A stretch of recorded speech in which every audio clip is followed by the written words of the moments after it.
que o sistema seja estável, né, esse sistema seja estável, o que tem que acontecer? Esse termo aqui, em função de A, ele tem que ser positivo, ou seja, ele precisa ser maior que zero. Ora, para ele ser maior que zero, o que é necessário? Né? Daqui, então, resolvendo essa equação, o que a gente tem? A gente tem que o valor de 3A menos 1 tem que ser maior que zero, correto? Né? Eu passo 3 multiplicando para cá, né? Fica 3A menos 1 igual a zero, ou seja, 3A maior que 1. Ou seja, esse sistema ele só é estável quando o valor de A ele é maior que 1/3. Então, se o valor de A for menor que 1/3, então esse sistema ele vai ser instável. Então, a condição, né? Claro que aqui, né, vejam que daquele critério inicial, esse A também não pode ser zero. Né? Então, de cara, né, a gente tem que esse A ele precisa ser necessariamente maior que zero. Por quê? Porque se ele for igual a zero, esse termo não existe e, portanto, o sistema é instável. Ou se ele for, né, um pouquinho mais, se ele for menor que zero, ele vai ser negativo, vai ter uma troca de sinal, então esse sistema de cara ele é instável. Né? Mas veja, só essa condição aqui não é suficiente. A gente precisa montar aqui o mapa de Hauss, né? E a partir desse, né, veja, o que prevalece, né? A maior que zero ou A maior que 1/3? A maior que 1/3. Né? Então, essa é a condição que eu preciso respeitar para que esse sistema ele seja estável. Okay? Então, pessoal, a partir disso, né, a gente entende, né, que esse sistema ele vai ser estável para valores de A, né, maior que 1/3. E vocês vão ver que, normalmente, o critério de Hauss ele é utilizado desse jeito, porque, em geral, nós estamos querendo introduzir um parâmetro aqui, que a princípio é desconhecido, né, e que esse parâmetro ele é ajustável, né, um parâmetro que vai influenciar nos coeficientes desse polinômio do denominador aqui, que é normalmente um parâmetro ajustável, um parâmetro, por exemplo, de ajuste do meu controlador, e que, por isso, nós estamos interessados em saber, será que existem valores desses parâmetros a partir do qual o sistema se torna instável? Né? A partir de quando que eu posso ajustar? Então, a gente observa que o critério de Hauss, ele nos dá esse tipo de resposta. Eu sei, né, a partir de qual faixa, né, desse parâmetro que é possível ali, né, introduzir no sistema sem que isso possa tornar o sistema instável. Bom, seguindo adiante, então aqui, né, nós começamos a mostrar alguns típicos sistemas que são, né, uma cara, né, normal dos sistemas em que a gente tem a trabalhar. Né? Então, uma primeira cara, né, de sistema típico, né, que aparece nos nossos problemas de controle são chamados sistemas com perfil de primeira ordem. Né? O sistema aqui conhecido como primeira ordem, esses sistemas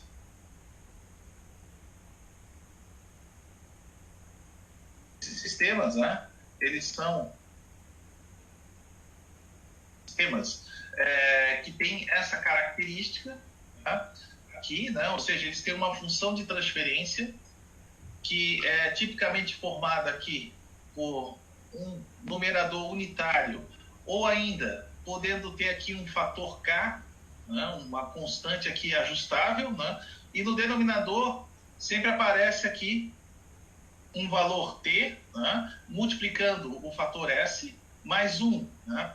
Onde esse termo T é conhecido como constante de tempo do sistema. Tá? Então, isso aqui, né, é o que a gente conhece como a constante de tempo.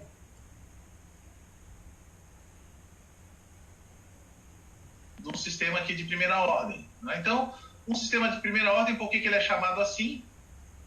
Porque a ordem, né, ali do meu polinômio do denominador, ele é ordem 1. Né? Nós só temos um termo S. E esse coeficiente que multiplica S, né, considerando que o termo independente é unitário, isso aqui então é conhecido como a constante de tempo. Obviamente, se a gente coloca aqui o T em evidência, né, então fica 1 sobre T, que multiplica S mais 1 sobre T. E esse 1 sobre T ele pode ser colocado aqui no numerador, E aí, então, observem que, por causa disso, né, o polo, né, desse sistema é a raiz desse polinômio de primeira ordem, né? Isso aqui é menos 1 sobre a constante de tempo.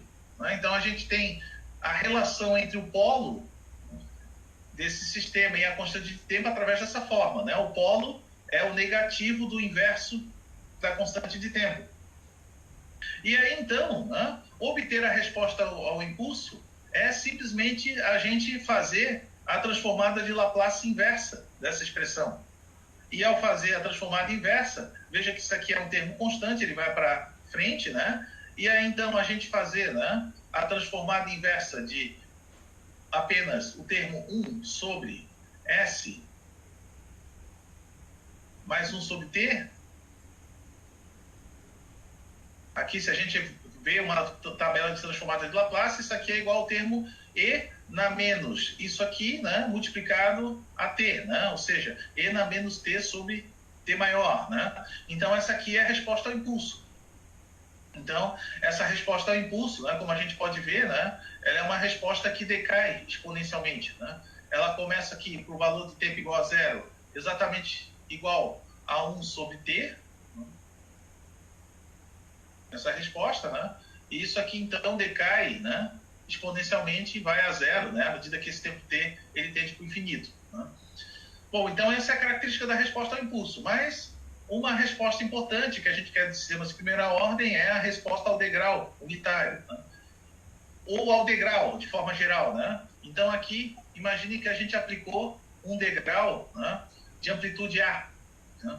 Então, isso em Laplace significa o quê? O y de S é o h de S vezes a entrada, x de S. E x de S, né, para o degrau, né, para nós, né, fazendo a transformada de Laplace do degrau unitário, né, é igual a amplitude desse degrau, A, dividido por S. Né? Então, multiplicando isso, a função de transferência, a gente tem isso aqui. A sobre S, né, que é devido ao degrau, vezes TS mais 1. Né? E aí, colocando o T em evidência ali, né, fica A sobre T sobre S, multiplica S mais 1 sobre T. E aí, usando frações parciais, né, se a gente aplicar as frações parciais, os resíduos, então, vai dar A para o termo 1 sobre S e menos A para o termo 1 sobre S mais 1 sobre T. E aí, então, fazendo a transformada inversa disso aqui, nós vamos ter o quê? O primeiro vai corresponder a A e o segundo vai corresponder a menos A, que multiplica E na menos T sobre T maior, né? Colocando a evidência. Então, esse é o padrão de resposta que a gente tem para uma entrada integral. Ou seja, quando a gente aplica um degrau unitário ou um degrau de amplitude A, né, a resposta de primeira ordem ela sempre tem esse jeitão aqui. Ou seja, ele, né, tem um crescimento, né, até atingir o valor de regime. Né? Então, basicamente, nós estamos interessados aqui em algumas informações sobre essa resposta. Né? Primeiro, veja que, para esse caso, onde o sistema ele não é afetado por uma constante K, né, a tendência da resposta ao degrau é seguir aqui a entrada da amplitude desse degrau. Né? Então, a tendência aqui com o tempo, né, se a gente calcular aqui o valor final, né, o valor de regime desse sistema de primeira ordem, ele tende ao valor A, né, o valor da amplitude do degrau. Né? Ao mesmo tempo que, no tempo t igual a t maiúsculo, a gente diz que a amplitude ela atingiu 63% aqui da amplitude final. Ou seja, se a gente fizer aqui t igual a tal, nós vamos ficar com 1 menos e na menos 1. E na menos 1 é 0,37. 1 menos 0,37 dá 0,63. Né? Ou seja, então, no tempo, né, aqui, na constante de tempo, em uma constante de tempo, a minha resposta ela atingiu 63% da minha saída no sistema de primeira ordem. Até aqui tudo bem, pessoal? Conseguindo entender aqui a colocação? Então vamos lá, vamos dar continuidade então. Bom, uma outra coisa que a gente está interessado, né, é no chamado tempo de subida. Né? O tempo de subida, existem várias definições para ele, né? Mas o que a gente vai adotar aqui como referência ao tempo de subida é aquele tempo em que o valor, né, leva para ficar entre 10%, né, aqui, vamos pensar que aqui, né, é 10%, né, da saída de regime, né, e 90% do valor de regime. Então, se a gente pegar aqui um tempo, né, aqui correspondente, né, aqui a 90% do valor de regime, né, então, o tempo que ele leva para vir aqui de 10% até, esse tempo é conhecido como tempo de subida, ou também como TR, tá? R de rise, né? De rise time, né? Ou seja, tempo de subida em inglês, ok? Então, veja, basicamente, o tempo de 10%, né? É um certo tempo T1, né? Que para nós corresponde então a 0,1 da amplitude do degrau, e o tempo T2, que seria esse tempo aqui de 90%, né? Corresponde a 0,9 vezes a amplitude do degrau. Então, veja que a gente tem essa expressão e essa expressão. Se a gente aqui, né, nós dividimos esses termos, né, a primeira aqui, né, esse termo A1 aqui, né, é um termo que aparece nas duas equações, a gente pode tirar isso, né, isso aqui pode ser retirado aqui numa operação de soma dessas equações. O que resta somente, né, isso aqui, né. Depois, então, a gente pode dividir esses termos. Então, ao dividir esses termos, por que a gente divide? Porque ao dividir esse A corta com esse A, né, fica só exponencial. E, né, a gente sabe que quando a gente divide, né, ali os expoentes eles se subtraem. Né? Então, nós temos uma subtração ali dos expoentes. Né? Então, fica T2 menos T1. Né? Estou fazendo esse menos esse. Né? E isso é a mesma coisa. Né? Aqui, né, na verdade, a gente faz menos